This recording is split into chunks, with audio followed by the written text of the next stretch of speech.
बिस्मिल्लाहिर्रहमानिर्रहीम, अस्सलामुअलैकुम। Good morning, सुबह खैर। मैं हूँ मोहम्मद जुनेद हलीम।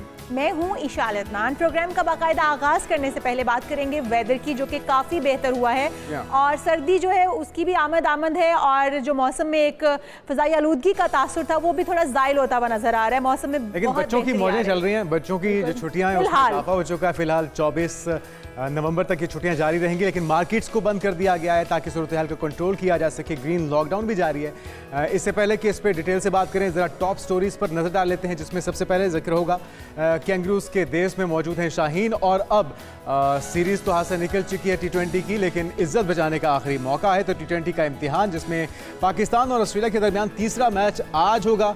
आज क्या हिकमत अमली अपनाई जाती है और किस तरह से शिकस्त के बादलों से छुटकारा मुमकिन हो पाएगा, इस पर बात होगी। इसके अलावा बात होगी सिंध के पानी की तकसीम पर कोई समझौता नहीं किया जाएगा, ये कहना है तर्जुमान सिंध हुकूमत का। उन्होंने ऐलान भी कर दिया है, ये कोई नया मामला नहीं है और इस पर पहले भी काफ़ी बार ले दे हो चुकी है सिंध के दरमियान और पंजाब के दरमियान पानी के मामले को लेकर। और हैरत इस बात की है कि भारत के साथ तो चलें, समझ में आती है कि पानी के मामले पे हमें अख्तिलाफ़ात हो, हम एक मौक़िफ़ पे एक नुक्ते पे ना आ सकें, लेकिन एक ही मुल्क के अवाम जब आपस में एक सूबे दूसरे से इत्तेफाक राय नहीं कर पाएगा तो ये लम्हा फ़िक्री है, इस पर भी गौर होगा। और साथ ही साथ आपको मिलवाएंगे आज एक ऐसे यूट्यूबर से जिसने 10 मिलियन सब्सक्राइबर हासिल कर रखे हैं। ज़ैनब और दुआ के पापा अरशद से होगी आपकी आज मुलाकात। और साथ ही साथ VPN हलाल है या हराम, कोई रहनुमाई करेगा इस हवाले से। और इस हवाले से बहुत सारी चेमगोइयाँ जारी हैं कि VPN हलाल हो गया या हराम है। और आज दुनिया भर में बच्चों के जिनसी इस्तेसाल, बदसलूकी और तशद्दुद से बचाव का आलमी दिन भी मनाया जा रहा है। तो इन तमाम मौज़ूआत पर बात होगी और सबसे पहले बात वही होगी जो हमारा अहम इशू है आज का, स्पोर्ट्स का। कैंगरूज के देश में शाहीनों ने जिस तरह से इस वक्त सुबकी का सामना किया है, हम लोग उम्मीद कर रहे थे कि शाहीन जो है वो अच्छा खेल पेश करेंगे, लेकिन इस बार हमारे बल्लेबाजों के साथ साथ हमारे जो बाउलर थे वो भी उस तरह से परफॉर्म नहीं कर पाए हैं जिस तरह से उनसे उम्मीद की जा रही है। बॉलर्स भी और इशाल जो हमारे फील्डर्स ने कैच ड्रॉप किए हैं, उनको देख के लग रहा था कि या तो उनके हाथ पे मक्खन लगा हुआ है या फिर उनको कुछ नज़र नहीं आ रहा। रात के तारीकी के अंदर वो खेल रहे हैं। एक दो नहीं बल्कि कई कैचेस ड्रॉप किए हैं। जब कैचेस ड्रॉप होते हैं तो फिर मैचेस ड्रॉप होते हैं और यही सूरत हाल रही है आखिरी T20 के अंदर भी। हालांकि बॉलर्स की तरफ से एक बड़े टोटल से बचा लिया गया था, मैच को रोक लिया गया था। 145 का लगभग ये टारगेट था, लेकिन उसे भी पूरा नहीं कर पाए ऑस्ट्रेलिया टीम को। 148 रन का हदफ कौमी टीम के लिए पहाड़ बन गया और पूरी टीम 134 रन पर ढेर हो गई। और ऑस्ट्रेलिया के खिलाफ दूसरे मैच की शिकस्त की बड़ी वजह फील्डर्स की जानिब से कैचेस का ड्रॉप होना बताया जा रहा है। तो पाकिस्तानी फील्डर्स ने कैच नहीं गिराए बल्कि मैच ही गिरा दिया। और इसके अलावा अगर आपको बताएं तो आज T20 चैंपियंस ट्रॉफी जो है वो भी बर्फानी इलाकों की सैर करेगी और बताया जा रहा है कि ट्रॉफी 25 नवंबर तक पाकिस्तान में रहेगी, जहां से उसे टेक्सला, खानपुर, एबटाबाद, मरी और नथिया गली में ले जाया जाएगा। यहाँ पर भी भारत बाज नहीं आया और भारत के दबाव पर इंटरनेशनल क्रिकेट काउंसिल ने पाकिस्तान में जो ट्रॉफी टूर के 3 शहर थे, स्कर्दू, हुंजा और मुजफ्फराबाद, उन्हें निकाल दिया है इस टूर के अंदर से। और पाकिस्तान क्रिकेट बोर्ड का ये कहना है कि ट्रॉफी टूर में आज़ाद कश्मीर को शामिल करने पर भी भारतीय एतराज़ था, लेकिन उसे नाजायज़ समझा गया, इसलिए भारत जाने की कश्मीर जाने की, आज़ाद कश्मीर जाने की इजाज़त दी गई है। और ये एतराज़ भी बुनियादी तौर पे भारत ने उठाया था और BCCI ने ICC को शिकायत लगाई है। हालांकि खुद जो वर्ल्ड कप की ट्रॉफी है उससे भारत अपने मुतनाज़ इलाके लद्दाख में ले जा चुका है। और जब पाकिस्तान ने अपने मुल्क के हिस्सों, जिसमें मुजफ्फराबाद शामिल था, जिसमें हुंजा शामिल था, गिलगित बल्तिस्तान के मुख्तलिफ इलाके थे, वहाँ पर जाने की बात की तो उन्हें फिर आग लग गई है, क्योंकि वो ऐसा कोई मौका जिसमें सियासत को इस्तेमाल ना किया जाए वो हाथ से जाने नहीं देते हैं। बिल्कुल ऐसा ही है। हमारे साथ मौजूद है अहमद कुरैशी साहब, स्पोर्ट्स तज्जियाकार हैं। वेलकम टू शो कहेंगे आपको। अहमद कुरैशी साहब, जिस तरह से हमने कैचेस ड्रॉप किए हैं उसी तरह से हमारे हाथ से मैच भी निकल गया। क्या समझते हैं, जिस तरह से जुनैद कह रहे हैं कि हाथों को मक्खन लगा हुआ था या अंधेरे में खेल रही थी हमारी टीम के इतने आसान कैचेस जो वो भी ड्रॉप कर दिए, क्या हिकमत अमली थी हमारी टीम की? देखिए, सिर्फ कैचेस नहीं ड्रॉप की है, बैटिंग कौन सा बहुत शानदार की है। बॉलिंग ही थोड़ी बहुत मेरे ख्याल में बेहतर रही है, वो भी सिर्फ 1-2 बॉलर्स की। तो ओवरऑल क्रिकेट, जब भी आप कोई क्रिकेट मैच हारते हैं उसमें सिर्फ कोई एक वजह नहीं होती, पीछे वजूहात होती हैं। यूजुअली हमने देखा है कि अगर कोई टीम फील्डिंग अच्छी ना करे, बैटिंग और बॉलिंग बेशक अच्छी कर ले, या अगर फील्डिंग और बॉलिंग अच्छी कर ले, बैटिंग अच्छी ना कर सके, इसी तरह अगर फील्डिंग और बैटिंग अच्छी करे, बॉलिंग अच्छी ना करे, तो वो टीम हार जाती है। हमारी टीम ने तो खैर तीनों शोबों में T20 सीरीज में कोई इतना आउट क्लास परफॉर्म नहीं किया। जी। तो इसी तरह के रिजल्ट आप एक्सपेक्ट करते हैं जब आप तीनों शोबों में अप टू द मार्क अपनी परफॉर्मेंसेस नहीं देंगे। और आई थिंक और अहमद आप ठीक कह रहे हैं, और ऑस्ट्रेलिया की टीम के सामने अगर आप ऐसी परफॉर्मेंस देंगे तो वो तो फिर कोई मौका हाथ से जाने नहीं देंगे। आज के T20 के लिए आपकी क्या राय है? सेम प्लेइंग 11 के साथ उतरना चाहिए, कुछ तब्दीलियां भी हो? देखिए, तब्दीलियां तो ज़रूरी हैं, ख़ास तौर पे कुछ ऐसे प्लेयर्स जैसे जहांदाद है, उनको अब मौका चाहिए क्योंकि आप सीरीज़ तो ऑलरेडी हार चुके हैं। दूसरी तरफ देखें कि ऑस्ट्रेलिया अपनी फुल स्ट्रेंथ टीम के साथ इस वक़्त नहीं खेल रहा। ऑस्ट्रेलिया के जो मेन प्लेयर्स हैं वो बीजीटी ट्रॉफ़ी की जो टेस्ट सीरीज़ है उनकी इंडिया के साथ उसकी तैयारियों में मसरूफ़ हैं। ये ऑस्ट्रेलिया की ए टीम भी नहीं हम कह सकते, बी या सी टीम कह लें, लेकिन उसके बावजूद हमारी फुल स्ट्रेंथ टीम की जिस परफॉर्मेंस है, आई थिंक वो काफी सारे क्वेश्चन मार्क से रेस करती है। और आज का match I think free mindset के साथ खेलें, और उसके साथ साथ ये जरूरी है कि कुछ चेंजेस जरूर किए जाएं ताकि आपको पता चल सके। चेंजिंग जो आप कह रहे हैं, किन खिलाड़ियों को आप समझते हैं प्लेइंग 11 में शामिल करना चाहिए आज का मैच अगर हमें जीतना है? आई थिंक जहांदाद को आपको मौका देना पड़ेगा क्योंकि वो एक कंप्लीट ऑलराउंडर है। पाकिस्तान पिछले काफी टाइम से स्ट्रगल कर रहा है एक ऑलराउंडर की तलाश में।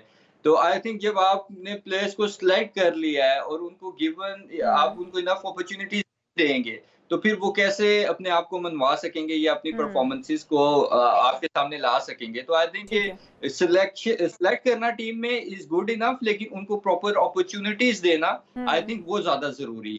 बिल्कुल ठीक है। तो आप ये समझते हैं कि जो नए खिलाड़ी अभी जो बाहर बैठे हुए खिलाड़ी हैं उनको खिलाया जाए अगर तो अच्छा हो सकता है? जो हमारे बॉलर्स हैं उनमें से कारकर्दगी उनकी बड़ी ख़राब गई है, हालांकि हमारे ही के सर पे हम लोग अब तक मैच जीतते आए हैं। क्या समझते हैं कि उन्हीं बॉलर्स के साथ ही हमें उतरना चाहिए मैदान में? हमारे बॉलर्स इस बार खेल पाएंगे? और क्या पिच में कोई मसला था, वेदर का कोई मसला था, किस वजह से परफॉर्म नहीं कर पाए हम पिछले मैचेस में? देखिए, पिच और वेदर तो उनके लिए भी सिमिलर ही थे, कोई एकदम हमारे लिए तो चेंज नहीं हुआ। बेसिकली हमारा जो टीम कॉम्बिनेशन है वो कोई इतना खास नहीं है।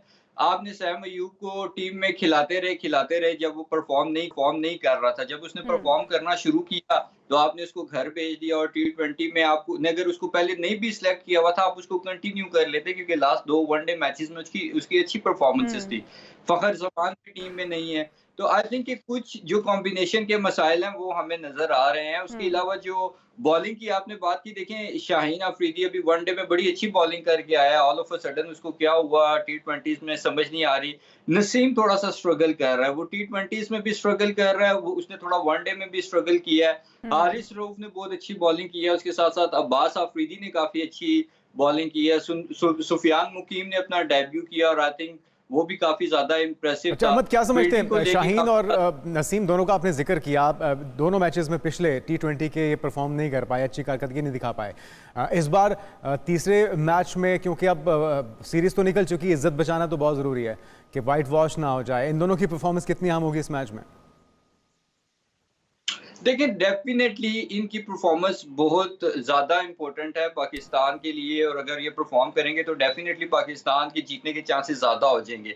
लेकिन एक चीज़ हमें समझनी पड़ेगी, वो ये कि बॉलर्स जितनी भी अच्छी बॉलिंग कर लें, जब तक आपका एक अच्छा टोटल बोर्ड पे नहीं होगा आप मैच नहीं जीत सकते। आपके बैट्समैन जब एक अच्छे रन्स लगाएंगे बोर्ड पे, तभी तो बॉलर्स भी फ्री माइंड के साथ बॉलिंग करेंगे और उसको डिफेंड कर सकेंगे। अब मतलब आपसे जो है 147 बॉलों पे 147 भी ना चेज हो सके, तो इसमें बॉलर्स का तो कसूर नहीं है। बॉलर्स ने तो इतनी शुरू में पिटाई के बावजूद ऑस्ट्रेलिया को 150 से नीचे रोक दिया था।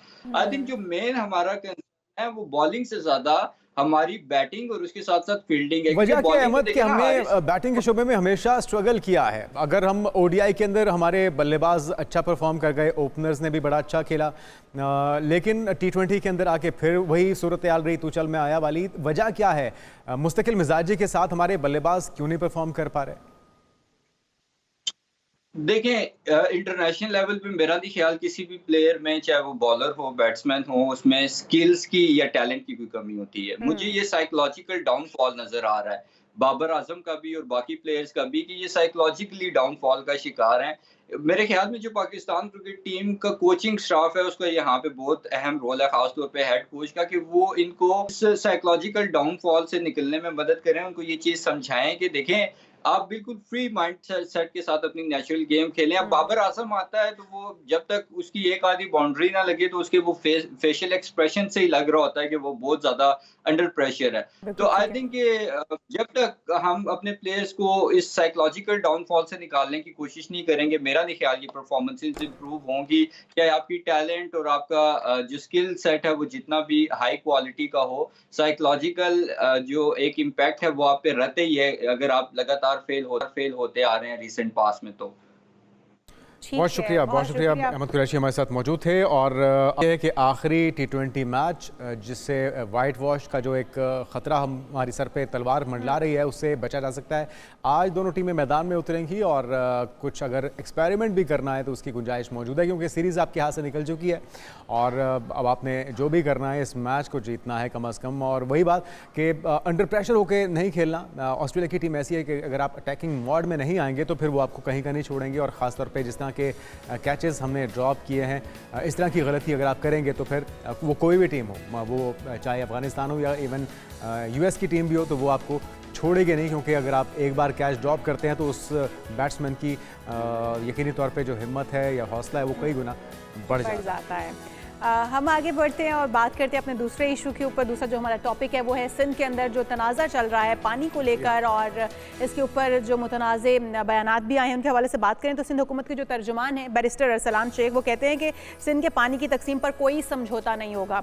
साथ ही साथ वो ये भी कहते हैं कि जो चौलिस्तान है उसकी खुशहाली तो चाहते हैं लेकिन पानी की तकसीम पर हम बात नहीं कर सकते, इस पर कोई समझौता नहीं। तो यहाँ पर एक ब्रेक लेते हैं, इसके बाद इस पर बात करेंगे। हमारे मेहमान भी हमारे साथ मौजूद होंगे। Stay with us.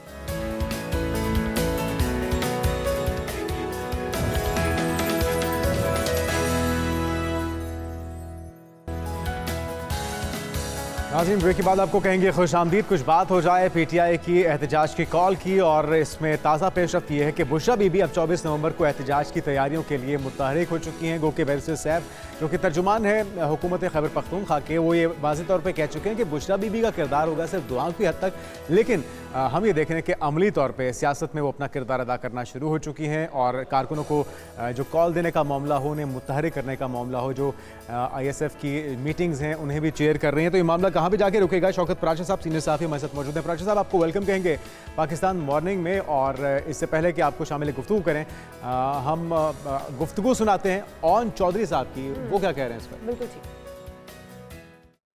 आपने देखा कि कुछ ऐसे अनासर जो ये फ़ज़ा पैदा कर रहे हैं और हर कुछ अरसे बाद इस्लामाबाद पर यलगार करने का ऐलान कर देते हैं। आज़ाद रियासत अल्लाह की एक बहुत बड़ी नेमत है। मेरा मकसद ये सब बातें ये करने को था कि एक जमात ऐलान करती है कि हम फ़लाँ तारीख को इस्लामाबाद पर हमला कर देंगे और हकीकी आज़ादी लेंगे। क्या आपकी हकीकी आज़ादी ये एक शख्स पे मैसर है कि आप चाहते हैं कि इस मुल्क में आज़ादी तब आएगी जब ऑन चौधरी की जिस तरह से गुफ्तगू आपने सुनी है, वो कहते हैं कि जो मुहिब वतन हो ही नहीं सकता जो इस्लामाबाद पर धावा बोलेगा या तनसीबात को नुकसान पहुंचाए। जिस तरह से 9 मई का वाक़या हुआ उसको अगर कोई दोहराता है तो वो मुहिब वतन नहीं हो सकता, और ये हकीकत भी है। अगर इस वक्त हम देखें तो जिस तरह से PTI की जानिब से दोबारा से कॉल दी जा रही है, जुनैद आपको लगता है कि ये कारगर साबित होगी, कामयाबी हासिल कर पाएंगे? ये मुश्किल लग रहा है, क्योंकि मुख्तलिफ मौक़िआत पे वाक़यात में आपने कारकुनों को कॉल दी है, ख़ुद वो पहुँचे नहीं और कारकुनन पहुँच चुके। कारकुनन डंडे भी खाते हैं, आंसू गैस के शेल भी खाते हैं, गिरफ्तारियां भी देते हैं, और फिर जब गिरफ्तारियों के बाद फुटेजेस आती है तो PTI कहती है कि ये तो हमारे कारकुनान ही नहीं है, तो इंतशार पसंद लोग हैं। तो ऐसी सूरत हाल में और फिर मुतादिद बार हमने देखा है कि खैबर पख्तूनख्वा के वज़ीर आला कॉल दे के खुद गायब हो जाते हैं। 6-6 घंटे तक वो गायब रहते हैं। वो कहते हैं कि उनको बुला लिया गया है, बाद वो आते हैं तो बड़ी धुआंधार स्पीच भी करते हैं। और लेकिन इस बार थोड़ी सी सिचुएशन डिफरेंट है, क्योंकि बुशरा बीबी ने कमान संभाल ली है पार्टी की, और बुशरा बीबी जो है वो उन्होंने एहतजाज की कॉल दी है और और वो ISF और यूथ विंग के रहनुमाओं से भी वो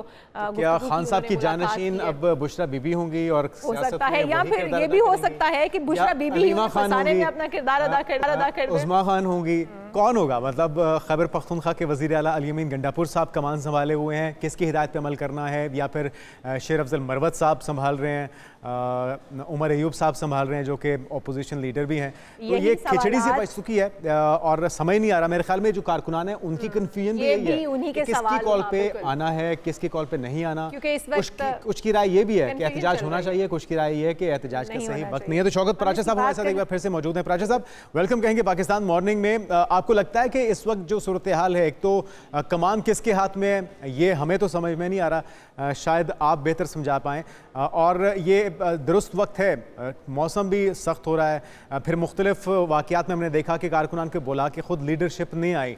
तो 24 नवंबर को क्या होने जा रहा है आपके ख्याल में?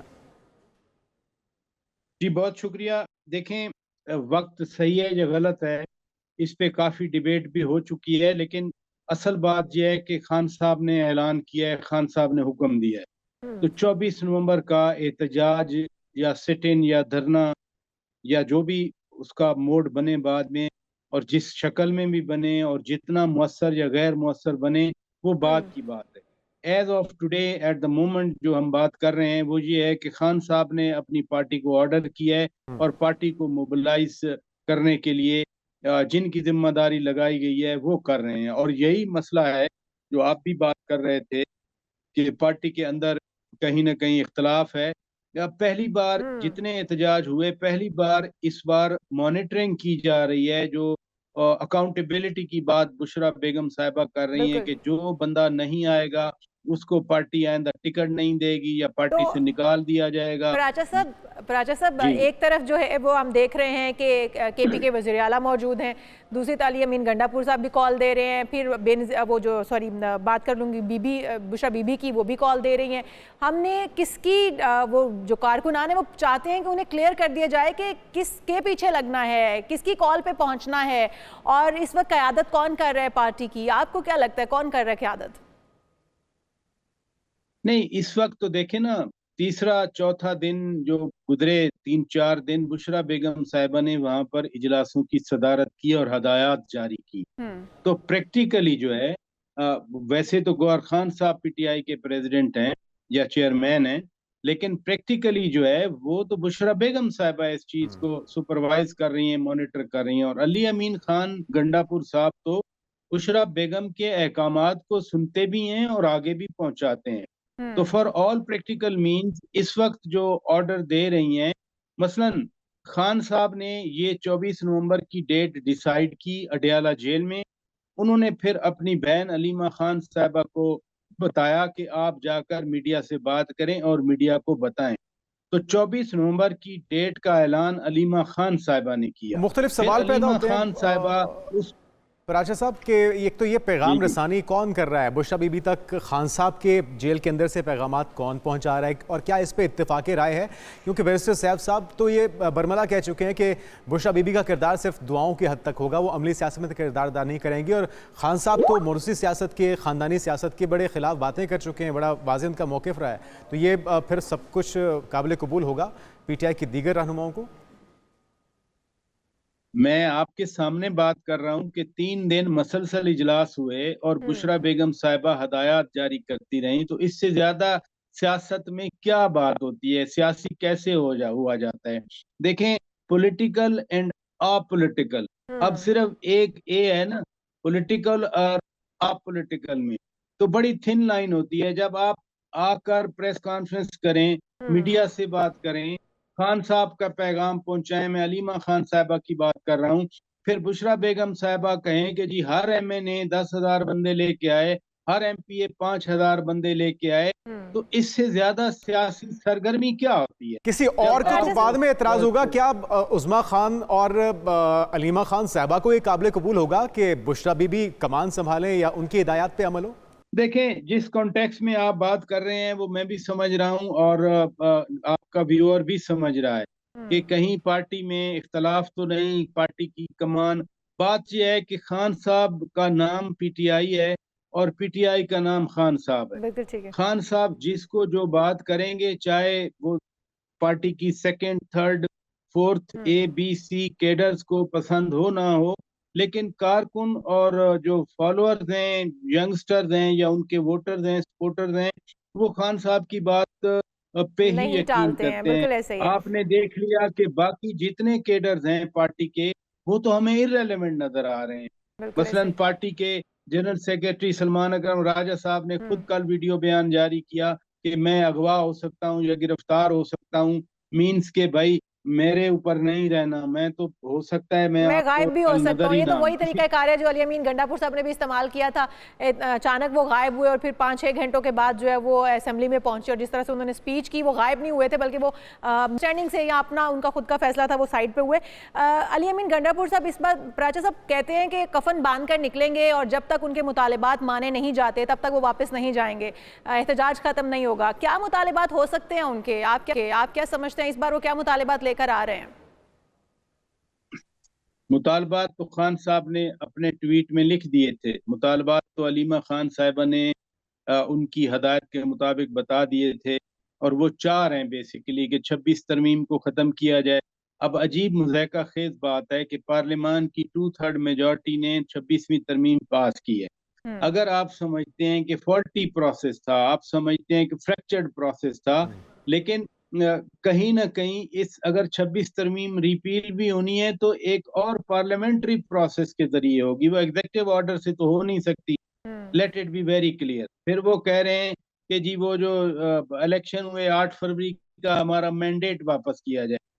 जब से पार्लियामान बनी है, कौमी असेंबली बनी है, सेनेट बनी है, सूबाई असेंबलियां बनी है, आप उसी 8 फरवरी के इलेक्शन के तहत खैबर पख्तूनख्वा में हुकूमत भी कर रहे हैं।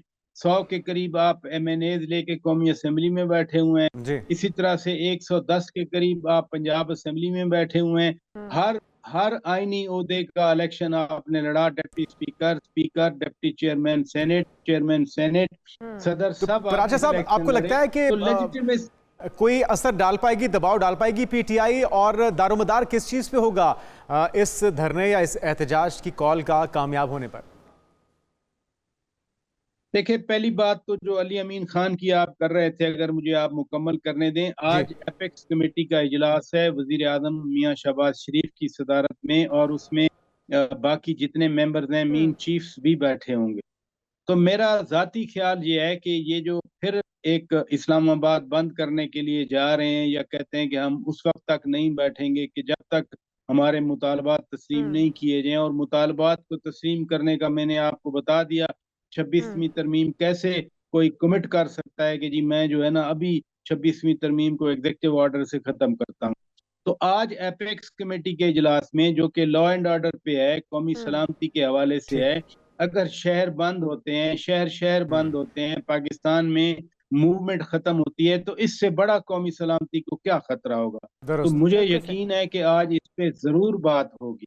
और इसका जवाब दूसरी बात आप क्या पूछ रहे थे? वक्त की कमी है प्राचा साहब, इंशाल्लाह दोबारा इस पे बात करेंगे। और जिस तरह आपने जिक्र किया है एपेक्स कमेटी का, उसमें यकीनी तौर पे जवाब देना होगा सीएम को भी खैबर पख्तूनख्वा के कि आखिर अगर लॉ एंड ऑर्डर की सूरत हाल पैदा होती है तो उसमें उनका किरदार क्या होगा, क्या सीएम के तौर पर किरदार अदा करेंगे या फिर पीटीआई के कारकुन के तौर पर। आपका बहुत शुक्रिया। शौकत प्राचा साहब हमारे साथ मौजूद थे। और एक ब्रेक लेते नाज़रीन, ब्रेक के बाद बात होगी पानी के तनाज़े की, और ये तनाज़ा जारी है दो सूबों, दो भाइयों के दरमियान में, सिंध और पंजाब के दरमियान में। क्या हल हो सकता है, इस पर बात करते हैं ब्रेक के बाद।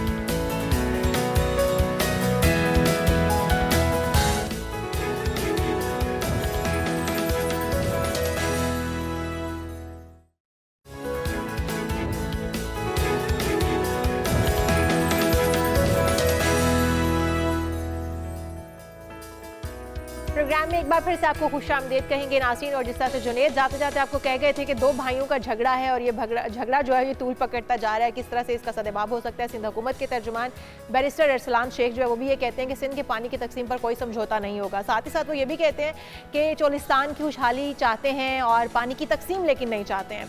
तो ये क्या मामला है, इस तमाम मामले पर बात करने के लिए चोलिस्तान को, क्योंकि पानी की फराहमी बहुत ज़रूरी है और नए कैनाल्स जो है वो अगर पंजाब के पानी की तकसीम पर बनते हैं तो फिर उन्हें कोई एतराज़ नहीं है, लेकिन अगर सिंध पानी अपना बांटता है चोलिस्तान के साथ तो उस पर बहुत सारे एतराज़ात हैं। हमारे साथ मौजूद हैं तर्जुमान सिंध हुकूमत बैरिस्टर अरसलान इस्लाम शेख साहब, वेलकम टू शो कहेंगे आपको।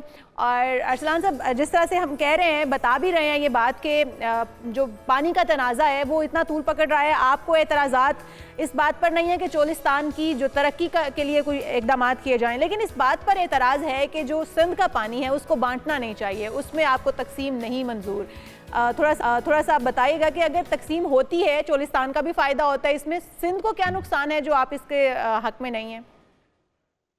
जी, बिस्मिल्लाहिर्रहमानिर्रहीम, अस्सलाम वालेकुम। देखें, इसका बैकग्राउंड जो है वो मैं समझता हूँ पाकिस्तानियों को, तमाम हमारे सिंध के सब लोगों के नॉलेज में, चाहे वो कालाबाग डैम की हम बात करें या हम ग्रेटर थर कैनाल की बात करें, या जब मोहतरमा शहीद बेनज़ीर भुट्टो साहिबा जिंदा थी 1992 में कम्बो शहीद के अंदर, 1990 के दौरान कम्बो शहीद के अंदर एक बहुत बड़ा धरना हुआ।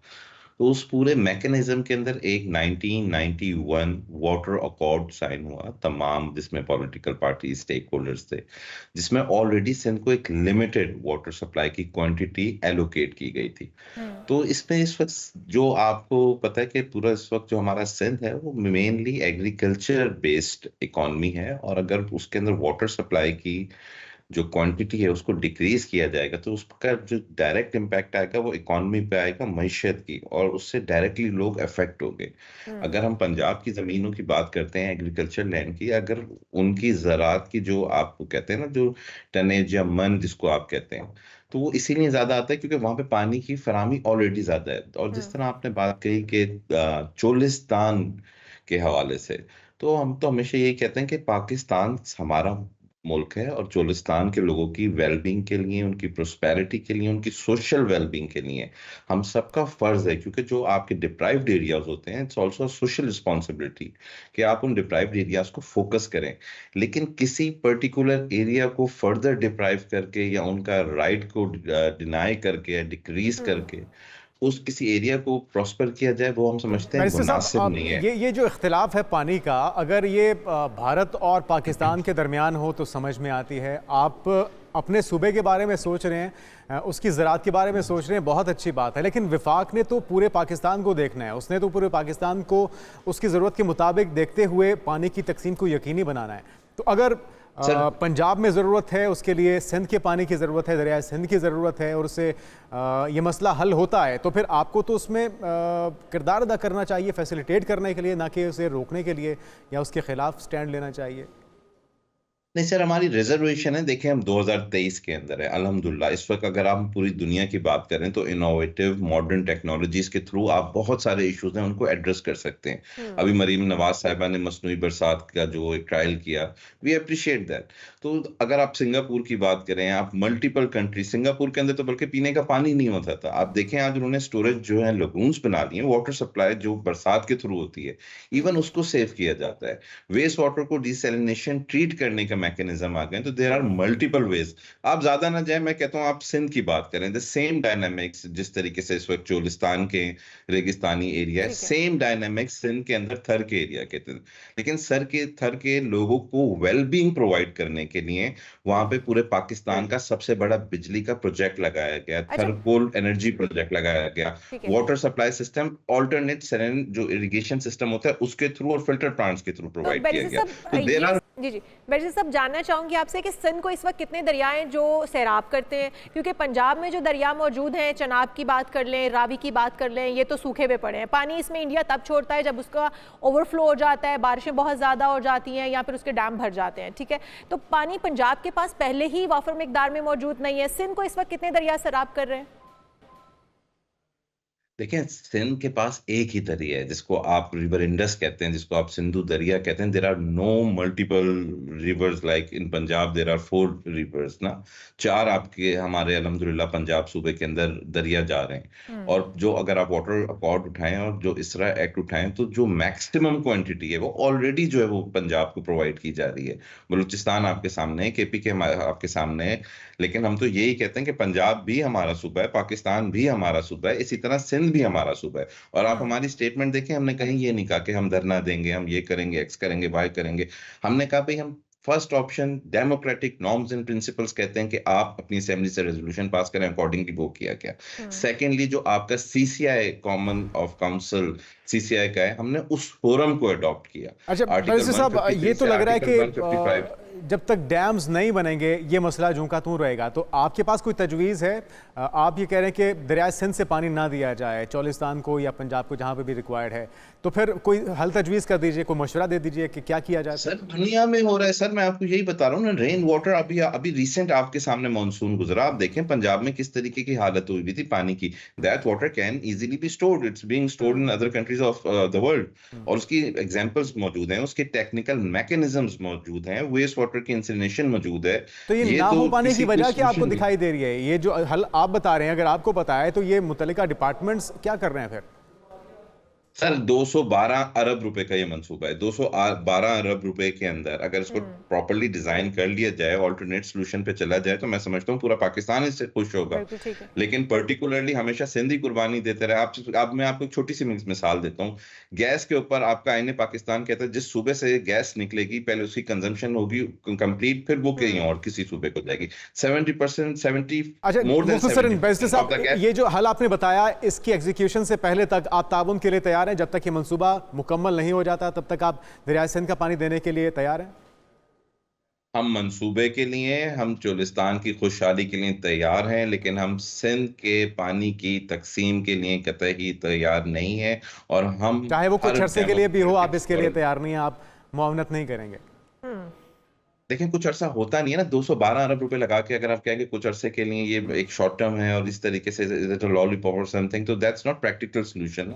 We want practical long term sustainable solutions, जिससे एक्चुअली हमारे अवाम का, पाकिस्तान के लोगों का फायदा हो सके। ठीक है, बहुत शुक्रिया बैरिस्टर सलाम इस्लाम शेख साहब हमारे साथ मौजूद थे, तर्जुमान सिंध हुकूमत। और उनकी जा रहा है कि वो बिल्कुल किसी भी सूरत जो है वो पानी की तकसीम सिंध दरिया से नहीं चाहते हैं। हम यहाँ पर एक ब्रेक शामिल करते हैं, ब्रेक के बाद आएंगे बहुत सारे अहम इश्यूज़ के साथ। Stay with us.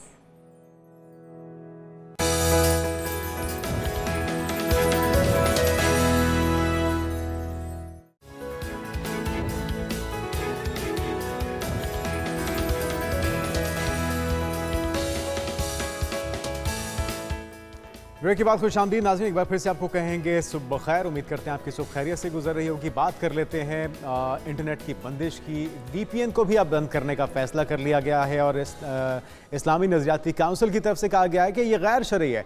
अल्लामा राग़िब नईमी साहब कहते हैं कि गैर कानूनी मवाद या ब्लॉक शुदा जो वेबसाइट्स हैं इस तक रसाई के लिए वीपीएन का इस्तेमाल शरई लिहाज से नाजायज़ है। उसका जवाब भी आ गया है। मौलाना तारिक जमील ने इस्लामी नज़रियाती काउंसिल के फतवे पर रद्द-ए-अमल देते हुए ये कहा है कि अगर वीपीएन हराम है तो फिर तो मोबाइल फ़ोन का इस्तेमाल भी हराम है। बात तो ठीक है वैसे। बिल्कुल। और दूसरी जानिब पीटीए ने बड़ी तादाद में जो गैर रजिस्टर्ड वीपीएन ब्लॉक किए थे उनके हवाले से उन्हें कहा है कि रजिस्ट्रेशन जो है वो बासानी करवा सकते हैं अपनी जाकर। मौलाना साहब का जरा जो बयान है, गुफ्तगू है इससे मुतल्लिक, वो भी सुनिए। मौलाना तारिक जमील साहब क्या कहते हैं?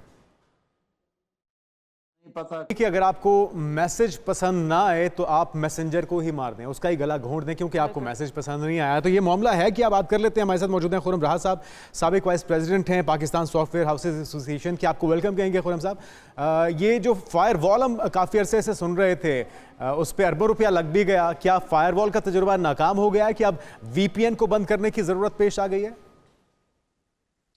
देखिए जी, ये तो अथॉरिटीज़ ही ज़्यादा बेहतर बता सकती हैं कि वो तजुर्बा नाकाम था या कामयाब था।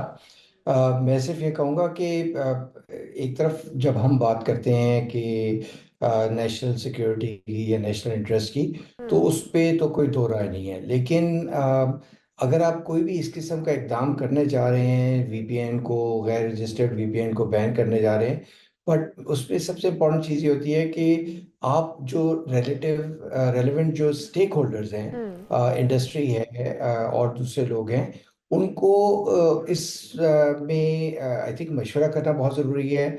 उसके कॉन्सिक्वेंसेस को देखना ज़रूरी है। उसके बाद आप कोई भी डिसीजन कर रहे हो, एक इन्फॉर्म्ड डिसीजन कर रहे हो और लोगों को ऑन बोर्ड लेके करें।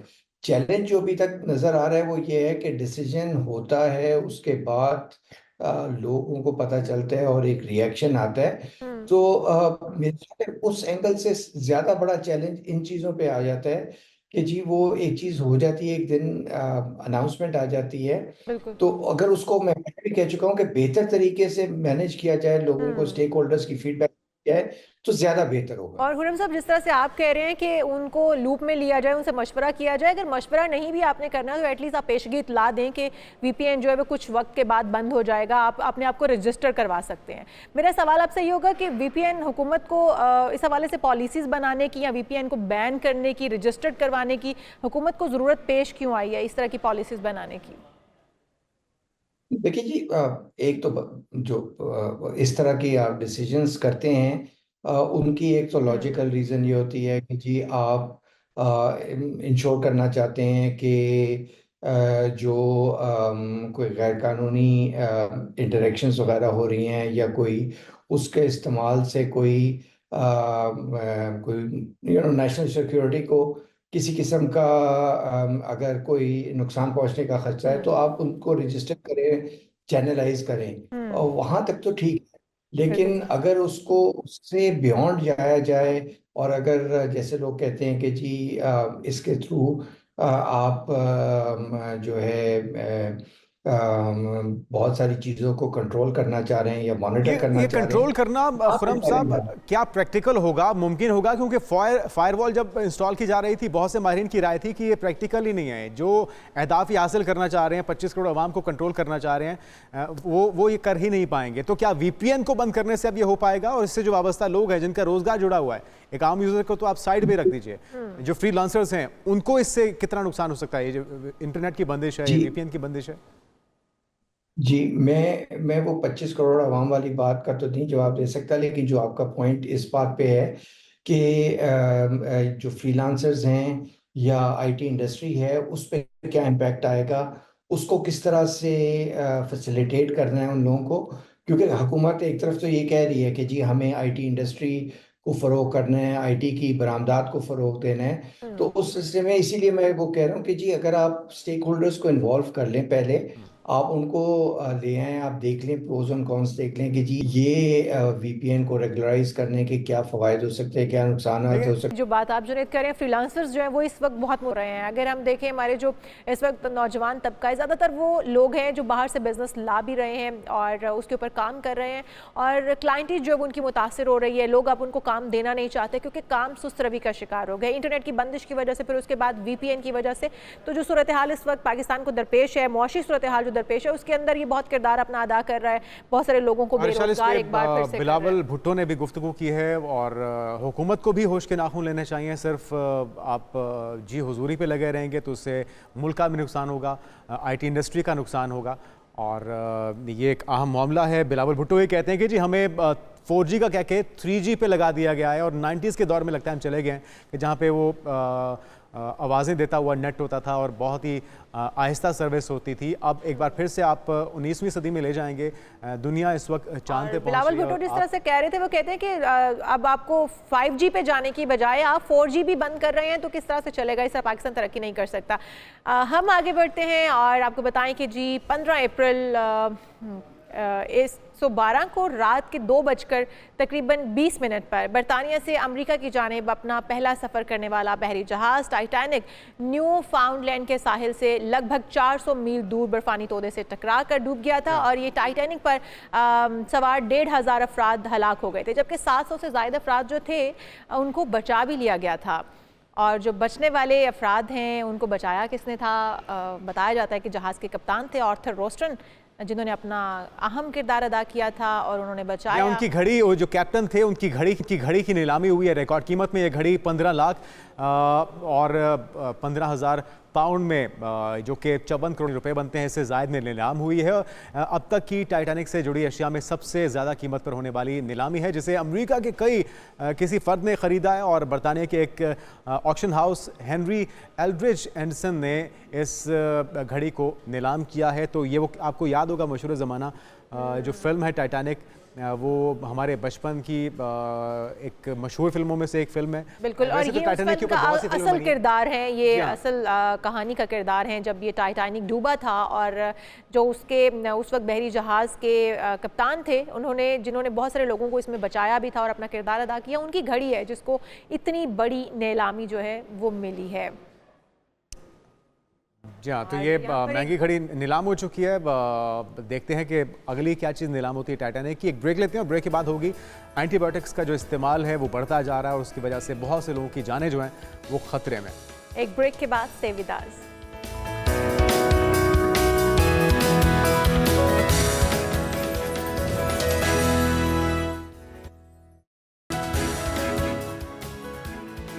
प्रोग्राम में एक बार फिर से आपको खुशामदीद कहेंगे। नाज़रीन, दुनिया भर में मुख्तलिफ अमराज के इलाज के लिए एंटीबायोटिक अद्वियात का इस्तेमाल किया जाता है और आज हम इसी पर बात करेंगे ये कितनी नुकसानदेह हैं।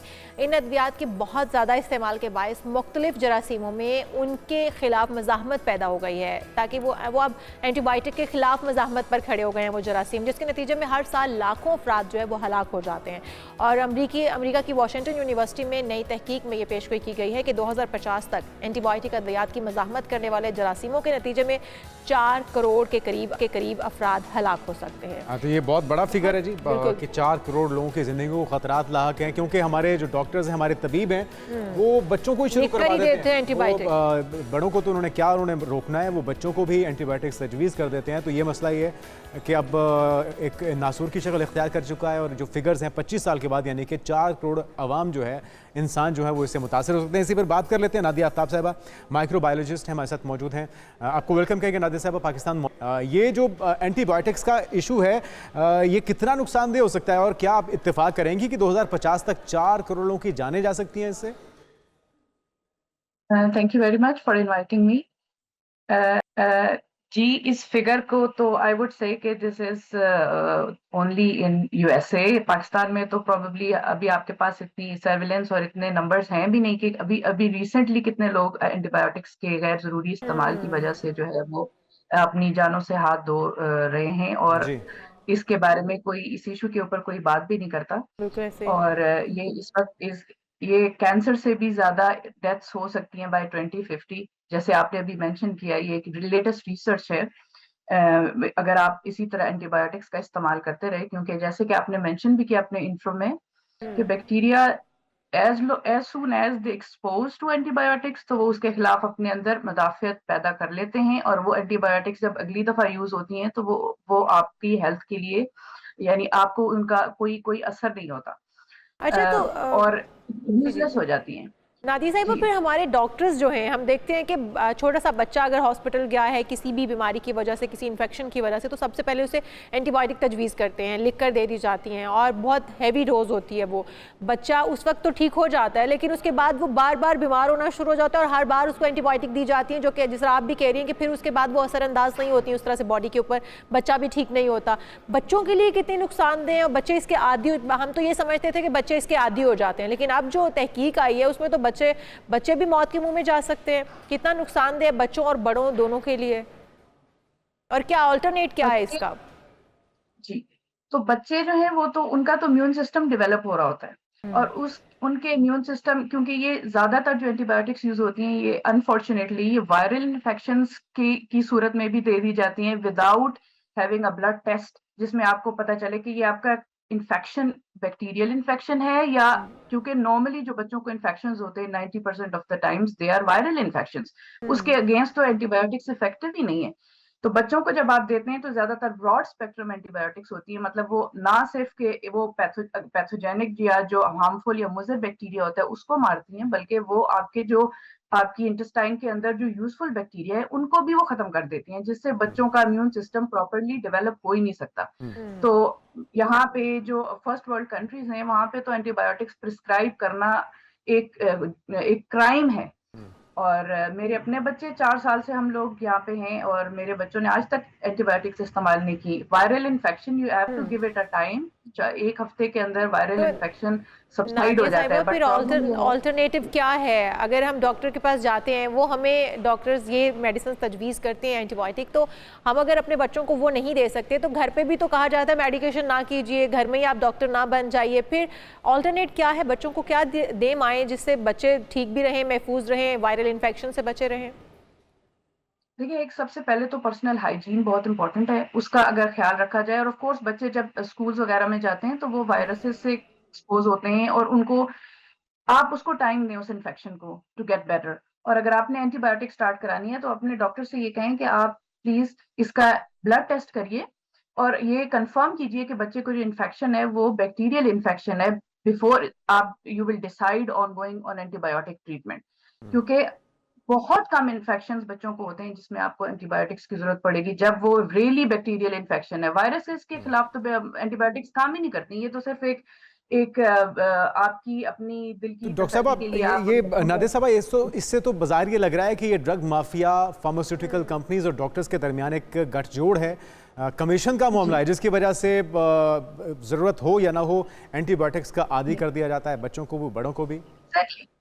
जी, ये कोई बहुत अनफॉर्चुनेट है क्योंकि आप एक आम पेरेंट्स जब जाते हैं और वो फार्मेसी से एंटीबायोटिक लेते हैं तो मे बी उनको तो इस बारे में अवेयरनेस नहीं है। Doctors they know about it कि ये कितना डेंजरस हो सकता है बच्चों की सेहत के लिए और लॉन्ग टर्म। इस वक्त जो पाकिस्तान में बच्चों को जिस तरह से एंटीबायोटिक्स दी जाती हैं ये तो उनकी लॉन्ग टर्म हेल्थ के लिए बहुत बड़ा इशू है। लेकिन इट्स वेरी अनफॉर्चुनेट के डॉक्टर्स जो हैं वो ये सब जानते हुए भी, बहुत कम ऐसे डॉक्टर्स हैं भी पाकिस्तान में जो कि इसको डिस्करेज भी करते हैं, लेकिन ये नंबर बहुत कम है और ज्यादातर वो पेरेंट्स को भी सेटिस्फाई करते हैं कि आप जितनी ज्यादा दवाई होगी तो इतनी जल्दी ठीक होंगे। तो ये जी तो मेरा ये ख्याल है तो कि इस माफिया से उनको बचाने की ज़रूरत है, हमें से बचाने की ज़रूरत है, फार्मास्यूटिकल कंपनीज माफिया जो है उनसे बचाने की ज़रूरत है। बहुत शुक्रिया नादिया आफ्ताब साहब हमारे साथ मौजूद थी और जिस तरह से वो बता रही थी कि एंटीबायोटिक की ज़रूरत है आपकी बॉडी को या नहीं, आपके बच्चे को कहीं वायरल इन्फेक्शन है या फिर बैक्टीरियल इन्फेक्शन है, ये देखना बहुत ज़रूरी है। उसके बाद जो है वो मेडिसिन जो है वो आपने अपने बच्चे को देनी है। तो हमारे डॉक्टर्स को भी समझने की ज़रूरत है कि किसी के बच्चे को ऐसे ही दाव पर ना लगा दें उसकी ज़िंदगी, किसी बड़े को ऐसे ही दाव पर ना लगा दें उसकी ज़िंदगी, बल्कि आप कुछ देख लें, समझ लें, सोच लें कि उसको ज़रूरत है उस मेडिसिन की या नहीं। और अगर इसका बेदरगा इस्तेमाल करेंगे तो फिर कुछ लोगों को नहीं बल्कि पूरी इंसानियत को इससे ख़तरात लाक हो सकते हैं, जिसकी घंटी बजा जा चुकी है। और इस रिसर्च के अंदर भी आगे बढ़ते हैं, बात कर लेते हैं इस्लामाबाद के एक मुनफरिद होटल की जो कि I8 मरकज़ में मौजूद है। मुनफरिद ट्रक आर्ट जो कि पहचान भी है पाकिस्तान की, इस थीम के साथ इसे डिज़ाइन किया गया। और रेस्टोरेंट में आने वाले ट्रक आर्ट और रिवायती सकाफ़त इसमें महफूज होते हैं। ये रेस्टोरेंट सिर्फ एक खाने की जगह नहीं बल्कि पाकिस्तानी सकाफ़त को प्रमोट कर रहा है, लोगों तक पहुंचाने का ज़रिया बन रहा है। तफसीलात हम जानते हैं इस हवाले से कि कितना खूबसूरत ये होटल बनाया गया है, क्या क्या इसकी खासियत है। किरण खान से, किरण बताइएगा।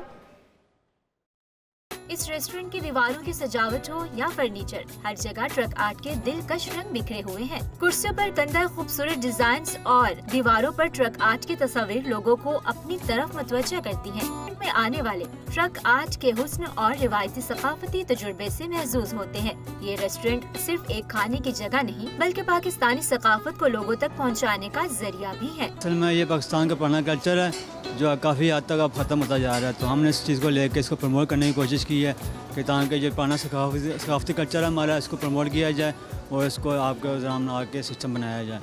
इस वजह से हम इसको ट्रक आर्ट को यहाँ पे लेके आए हैं इस्लामाबाद मेन मरकज़ में, ताकि सारी दुनिया की वाम आए, इसको चेक करे, इसके बारे में मुतासिर हो इसको, और इसको जो ख़त्म होता जा रहा है इस प्रमोट कल्चर को, इसको मज़ीद प्रमोट करके इसको दोबारा उजागर किया जाए पाकिस्तान में। ट्रक थीम रेस्टोरेंट पाकिस्तानी सकाफत की जिंदा मिसाल है जो लोगों को अपनी दिलकश सजावट और सकाफती माहौल से मुतासिर करता है और इसी वजह से यहाँ आने वाले हर शख्स के लिए एक यादगार तजुर्बा बनता है। रेस्टोरेंट पाकिस्तानी सकाफत और ट्रक आर्ट की एक जिंदा मिसाल है। न सिर्फ ये लजीज खाने फ्राहम करता है बल्कि अपनी मुल्क की सकाफत को भी जिंदा रखे हुए है।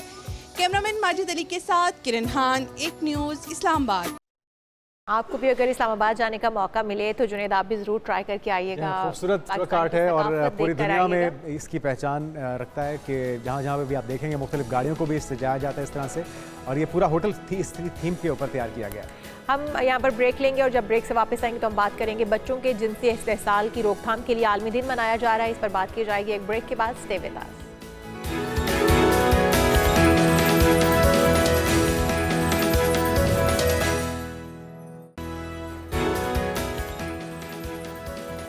प्रोग्राम में एक बार फिर से आपको खुशामदीद कहेंगे नाज़रीन। अक़वाम मुत्तहिदा ने 18 नवंबर को बच्चों के जिनसी इस्तेहसाल की रोकथाम का आलमी दिन करार दिया है और जो चीनी खबरसां इदारे के मुताबिक अक़वाम मुत्तहिदा की जनरल असम्बली ने हर साल 18 नवंबर को बच्चों के जिनसी इस्तेहसाल, बदसलूकी और तशद्दुद से बचाव और उनके इलाज के लिए ये आलमी दिन मनाने का कहा गया है, करारदाद मंजूर की गई है और इसका मकसद भी यही है कि उन बच्चों को दोबारा ज़िंदगी की तरफ लाया जाए और बच्चों का इस्तेहसाल रोका जा सके। बहुत सारी तंजीमें हैं जो इस पर काम कर रही हैं, बैनुल-अक़वामी आलमी रहनुमाओं ने, मजहबी स्कॉलर्स ने, सिविल सोसाइटी ने, सब ने बीड़ा उठाया हुआ है कि सोसाइटी को सुधारा जा सके और इस आलमी दिन की जो अफादियत है उसको हासिल किया जा सके। तो हमारे साथ सोफिया सोहेल साहिबा भी मौजूद हैं, बोर्ड मेंबर हैं चाइल्ड प्रोटेक्शन ब्यूरो के। वेलकम टू शो कहेंगे आपको। सोफिया साहिबा, सबसे पहले बात हुई कि बच्चों का इस्तेसाल हमारी सोसाइटी किस तरह से होता है। हम सब एजुकेटेड होने के बावजूद कहीं ना कहीं फिर भी बच्चों का इस्तेसाल कर रहे होते हैं। हमारे इर्द गिर्द ही हमारे अपने ही मौजूद होते हैं, बच्चों की जान पहचान वाले लोग मौजूद होते हैं। तो ये कौन से माइंडसेट के लोग होते हैं, किस तरह से वो बच्चों को इस तरह से अपने ट्रैप में फंसाते हैं या उनके साथ जो भी वो करते हैं वो किस माइंडसेट के साथ मौजूद हैं सोसाइटी के अंदर लोग? देखिए, हमारे माशरे में बहुत तेज़ी से ये बढ़ रहा है। इसमें सिर्फ ये भी कुछ रीज़न्स होते हैं। देखिए, मज़दूर बच्चा, वो बच्चा जो लेबर के साथ है वो बहुत ज़्यादा फेस कर रहा है। वो बच्चा जो कि बहुत मौसमियाती तब्दीलियों की वजह से उनके अंदर चेंजेस वो होती हैं। जब बच्चे एक केयर नहीं की जाती, उनका ख्याल नहीं रखा जाता, उनको मारा पीटा जाता है, उनके साथ जो सबसे जो एडवर्स आपको सबको पता है जिनसी इस्तेसाल है जो किया जाता है। इसमें लेबर भी आती है, इसमें हमारे आम घर के बच्चे भी शामिल हैं अनफॉर्चुनेटली। और अक्सर जो बच्चे आते हैं हमारे पास जिस इस्तेसाल के साथ आते हैं वो हरासमेंट के साथ होते हैं। उनके जब हमसे पूछते हैं तो करीबी लोग होते हैं, फैमिली फ्रेंड्स होते हैं। की तादाद कितनी है? एक साल में कितने बच्चे पाकिस्तान में इस्तेसाल का शिकार? अब तो ना, क्योंकि सोशल मीडिया का दौर हो गया, बहुत ओपन हो गए हैं, यंग बच्चों के साथ ही कर रहे होते हैं। तो इसका बड़े लोगों की भी रेशो है, तो आप काउंटलेस हो गए। अब तो इतना ज़्यादा हो गया कि जब अगर हम, क्योंकि मैं साइकोलॉजिस्ट भी हूँ, तो मैं जब लोगों की हिस्ट्री लेना शुरू करती हूँ बच्चों की, तो बच्चे बहुत सारे बता रहे होते हैं। ट्यूशन टीचर्स होते हैं, बिल्कुल ऐसे है, ठीक है। वुमन अनफॉर्चुनेटली बोर्डिंग स्कूल्स भी इसमें शामिल हैं। हर एरिया जो है ना वो अफेक्ट हो चुका है। हम ये नहीं कह सकते, घर के मुलाजिम होते हैं, ड्राइवर्स होते हैं, माली हजरात होते हैं, बहुत। इसमें ये नहीं कह सकते कि जी क्योंकि इनका एजुकेशन का लेवल या इनका स्टेटस ऐसा है तो ऐसा नहीं होगा। हर जगह कि क्या वजूहात है, लोगों को इस तरफ कौन सी चीज़ें रागिब कर रही हैं? हमारा इंटरनेट है, हमारा सोशल मीडिया है, या फिर हम कोई ऐसी धकियानुसी जहनीत के मालिक है कि हम लोग इस तरह की हरकत और बच्चों को इस तरह से तंग करना या बच्चों के साथ इस तरह के फेल के मर्तकब होना, हम ये सब करते हैं? उसके पीछे वो हरकत आप क्या? देखिए, एक तो ओबियसली हम मज़हब से दूर हैं, हमें अपनी बाउंड्रीज़ नहीं पता। हमारे माशरे में सोशल मीडिया का इस्तेमाल बहुत अनफॉर्चुनेटली गलत ही हुआ है।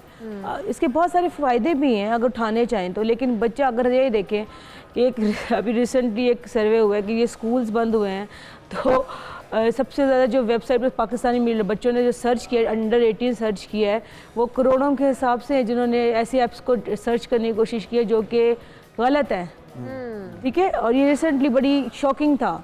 बात ये है कि एक तो पेरेंट्स को एजुकेशन देने की ज़रूरत है कि बच्चों को सेक्स एजुकेशन के बारे में बच्चों को बताना बहुत ज़रूरी है। बच्चों को बताया नहीं जाता। हम तुम्हारे यहाँ तो बात ही नहीं की जाती कि बात ना करें जी, ये शर्म की बात है। ये बात ना करने से शायद ज़्यादा नुकसान हो रहे हैं, इसका शिकार होते हैं। तो बेहतर है कि आप बच्चा किसी और से सुने, आप अपने बच्चे को बताएं, बेहतर अंदाज में बताएं। एग्जैक्टली देखिए, जब बच्चों में जब चेंजेस हो रही होती है ना, फिजिकल चेंजेस हो रही होती हैं, तो माँ को बेटियों को 12 से 13 साल 12 से 13 साल 12 से 13 साल में बच्चों को बताना शुरू कर दें। जो छोटे बच्चे हैं उनको सिर्फ गुड टच और बैड टच का कॉन्सेप्ट दें, ठीक है। जब अब तो स्कूल्स में थोड़ी सी एफर्ट करनी शुरू कर दी है, लेकिन अब पेरेंट्स अगर करेंगे ना तो ज़्यादा बच्चे बताते हैं। स्कूल में का इन्वायरमेंट डिफरेंट होता है, वहाँ बच्चे आपस में भी रिलेटेड हो जाते हैं। आप ये देखें, बढ़ती उम्र में बहुत सारे बच्चों के मसाइल आते हैं, ये कि जी कोई ना कोई मेल जो बच्चा है वो फीमेल के साथ कर रहा है, फीमेल के साथ कर रही, चीज़ें नज़र आ रही हैं। और अनफॉर्चुनेटली हमारे टीचर्स फ्रेंडली होना कितना ज़रूरी है। वो बच्चे जो अपने पेरेंट्स से खौफजदा रहते हैं, वो उनके साथ अगर खुदा ना खास्ता कुछ हो भी जाएगा तो वो बताने से डरेंगे कि हमें आगे से डांट या मार पड़नी है और हमें ही पड़नी है, करने वाले को नहीं पड़नी। तो ये बर्ताव पॉजिटिव होना, फ्रेंडली होना, ये भी कितना ज़रूरी है? बहुत ज़रूरी है। पेरेंट्स को सबसे पहले ट्रस्ट बिल्ड करना चाहिए बच्चों के साथ कि बच्चे we are always there with you whatever the circumstances. जब बच्चों को ये एहसास दिलाया जाए कि हमारे पेरेंट्स हमारे साथ हैं, हम जो मर्ज़ी गलती भी कर लें, उनका जो ट्रस्ट और बिल्ट हो, तो बच्चे क्या करते हैं, बच्चे अपने पेरेंट्स को बताना शुरू कर देते हैं, ठीक है। पेरेंट्स को जब हम बताते ये हैं कि जी आपका कोई भाई, आपका कोई भांजा, आपका कोई भतीजा या आपका इवन अनफॉर्चुनेटली दादा नाना, इसका बच्चे इन्फेक्टमाइज हो रहे हैं इससे।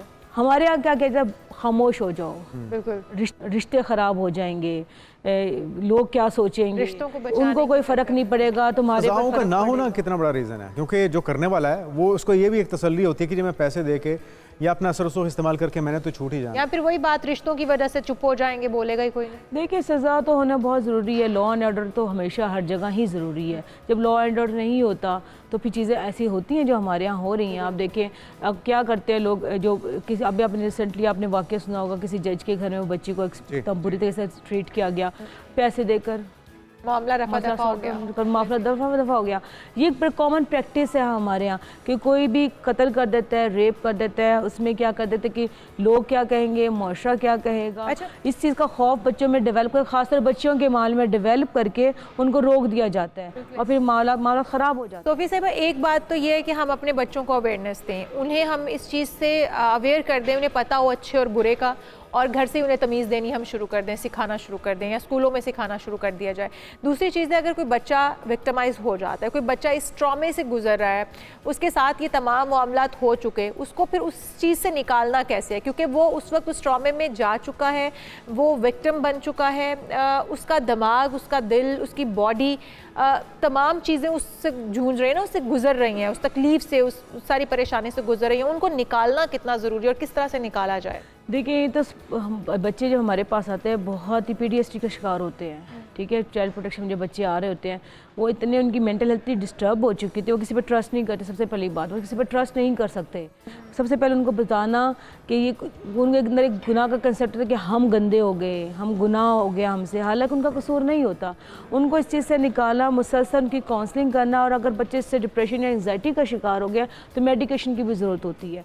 बच्चों को मुसलसल काउंसलिंग देना, उनको बताना कि यू आर प्योर और आप बेहतर, आप अंदर काबिलियत है और आपने आपको बेहतर कर सकते हैं। बहुत एफर्ट करनी पड़ती है, ऐसा नहीं है कि आप 2 सेशन में या 4 सेशन बच्चों को हेल्प कर क्योंकि अगर आप नॉर्मल बच्चों का, अडल्ट हमारे पास आते हैं ना, उनकी जब हम हिस्ट्री लेते हैं तो पता है चाइल्डहुड ट्रॉमा है जी, किसी ने सेक्सुअल हैरेस किया हो। सबको अपना किरदार अदा करना होगा। सोफिया साहब, आपका बहुत शुक्रिया। और पेरेंट्स को अपनी जिम्मेदारी दिखानी होगी, टीचर्स को, असातिज़ा को, और इसके साथ साथ हुकूमत को, रियासत को भी अपना किरदार अदा करना होगा, सख्त सजाएं देके उन किरदारों को, उन लोगों को जो कि बच्चों का इस्तेमाल करते हैं। बिल्कुल जी। अब हम बात कर लेंगे सितारों की, सितारों का हाल क्या कहता है, आपका ये हफ्ता कैसा रहेगा, बिजनेस के लिए सूटेबल है या नहीं। लेकिन एक ब्रेक के बाद हमारे साथ ही रहिएगा।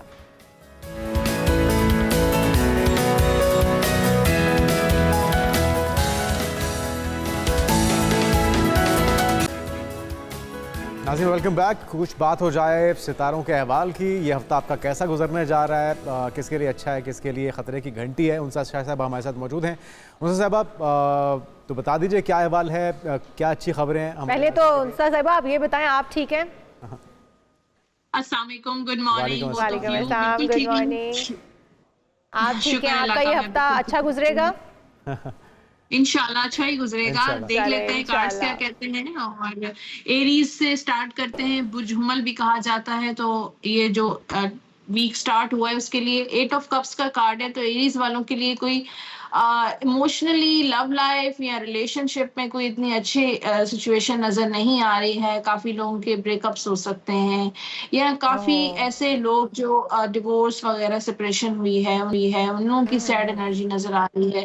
पुरानी बातें याद करते हुए नजर आ रहे हैं, किसी पुराने दोस्त को याद करते हुए नजर आ रहे हैं, कि किसी पुराने दोस्त से अचानक से गम में डूबे रहेंगे इस हफ्ता, गम में डूबे रहेंगे।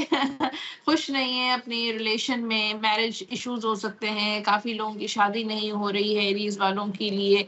और ये हफ्ता एरीज वालों के लिए फाइनेंशियली उन लोगों को सोच समझ के अपने काम करना चाहिए, बिजनेस, जॉब, जल्दी, क्योंकि पैसे खर्च हो रहे हैं एरीज वालों के, खूब खर्चा होगा इस हफ्ते। टॉरस की बात करते हैं। टॉरस वालों के लिए हाई प्रिस्टेस का कार्ड है। कोई भी काम करना है, कोई भी डिसीजन लेना है, चाहे आपका बिजनेस से रिलेटेड कोई फैसला हो, रिलेशन या शादी से रिलेटेड फैसला हो, अपने इंट्यूशन को फॉलो करें। आपकी गट फीलिंग जो कहती है वो उसको फॉलो करें। फिर ये हफ्ता टॉरस के लिए थोड़ा अनसर्टेनिटी भी लेकर आ रहा है। कंफ्यूजन्स माइंड में होंगी, क्या करें क्या ना करें, क्या करना चाहिए क्या नहीं करना चाहिए। तो मुख्तलिफ किस्म की कंफ्यूजन्स नजर आ रही हैं। फिर अब जेमिनाई की बात करते हैं। यहाँ पर जेमिनाई वालों के लिए भी चैलेंजेस, ये हफ्ता बड़ा सख्त गुजरेगा, चैलेंजेस वाला, full of challenges, full of struggle नजर आ रही है। चाहे नौकरी हो, चाहे कारोबार हो, चाहे शादी हो, लव लाइफ हो, हर हवाले से मुझे ऐसा लगता है कि काफी चैलेंजेस रहेंगे।